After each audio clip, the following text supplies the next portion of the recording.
Hello students, welcome to Shiny Max. 9ஆம் வகுப்பு பயிற்சி 4.1ல இரண்டாவது क्वेश्चन பார்க்கலாம். ஒரு முக்கோணத்தின் கோணங்களின் விகிதம் 1:2:3 எனில் முக்கோணத்தின் ஒவ்வொரு கோண அளவையும் காண்க. அதாவது இது முக்கோணம். சரிங்களா? முக்கோணத்துக்கு மொத்தமா 3 கோணம் உண்டு. இந்த 3 கோணம் என்னன்னு கேக்குறாங்க. அத விகிதத்துல கொடுத்திருக்காங்க. இப்போ இதை யூஸ் பண்ணி நம்ம கண்டுபிடிக்க போறோம். எழுதிக்கலாம் முக்கோணத்தின் 3 கோணங்கள். விகிதத்தை எப்படி கோணங்களா மாத்துறதுனா இதுக்கு கூட எக்ஸ பெருக்கணும். 1 எக்ஸையும் பெருக்குனா எக்ஸ் தான். அடுத்து கமா, மறக்காம கமா தான் போடணும். இனி 2 எக்ஸையும் பெருக்குனா 2 × எக்ஸ் கமா, 3 எக்ஸையும் பெருக்குனா 3 × எக்ஸ் என்க. இப்ப நம்ம எக்ஸோட மதிப்பை கண்டுபிடிச்சு இதுல பிரதியிட்டா நம்மளுக்கு ஈஸியா ஆன்சர் கிடைக்கும். அதுக்கு என்ன பண்ண போறேன்னா இந்த முக்கோணத்தோட 3 கோணங்களை கூட்டுனா நம்மளுக்கு 180 டிகிரி கிடைக்கும். அதை எடுத்து எழுதிக்கலாம்.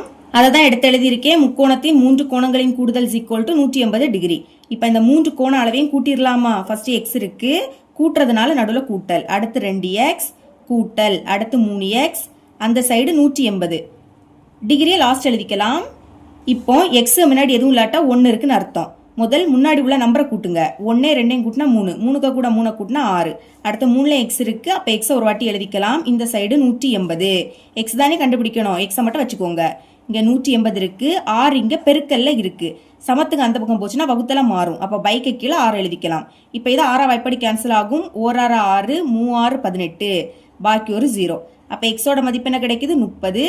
மறக்காம டிகிரி எடுத்து எழுதிக்கோங்க.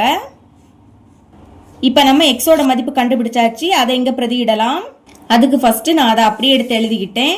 ஓகே, இப்ப பிரதியிடலாம். எக்ஸோட மதிப்பு 30 டிகிரி கமா, இனி 2 இருக்கு இன்டு எக்ஸோட மதிப்பு 30 டிகிரி கமா, இனி 3 இன்டு எக்ஸோட மதிப்பு 30 டிகிரி. அடுத்து இந்த 30 டிகிரி அப்படியே வந்துரும் கமா, 2 3 பெருக்குனா 6, அடுத்த ஒரு 0 டிகிரி இருக்கு. இனி 3 9, அடுத்த 0 அந்த டிகிரி. இப்போ முக்கோணத்தோட 3 கோண அளவையும் கண்டுபிடிச்சிட்டோம். இவ்வளவு தான் இந்த சம்.